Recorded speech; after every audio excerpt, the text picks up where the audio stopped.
ബ്രിട്ടീഷുകാരുടെ കുറച്ച് പ്രധാനപ്പെട്ട സംഭാവനകൾ.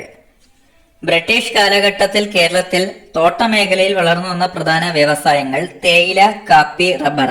ബ്രിട്ടീഷുകാർക്ക് നിലമ്പൂരിൽ തേക്കും തോട്ടം ആരംഭിക്കുന്നതിന് നേതൃത്വം നൽകിയത് Conolly.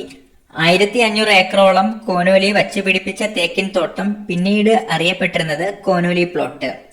English East India Company അഞ്ചരക്കണ്ടിയിൽ സുഗന്ധ സസ്യങ്ങളുടെ തോട്ടമുണ്ടാക്കിയത് 1797. ആദ്യത്തെ ഓട്ടു കമ്പനി സ്ഥാപിക്കപ്പെട്ടത് പുതിയറക്കല്ല്, കോഴിക്കോട് 1874.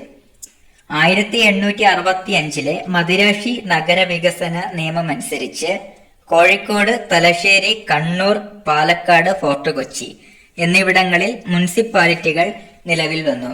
കേരളത്തിലെ ആദ്യത്തെ റെയിൽപാത നിർമ്മിച്ചത് ബ്രിട്ടീഷുകാർ. കേരളത്തിൽ ആദ്യ റെയിൽപാത നിർമ്മിച്ച വർഷം 1861. കേരളത്തിലെ ആദ്യ റെയിൽപാത ബേപ്പൂർ, തിരൂർ.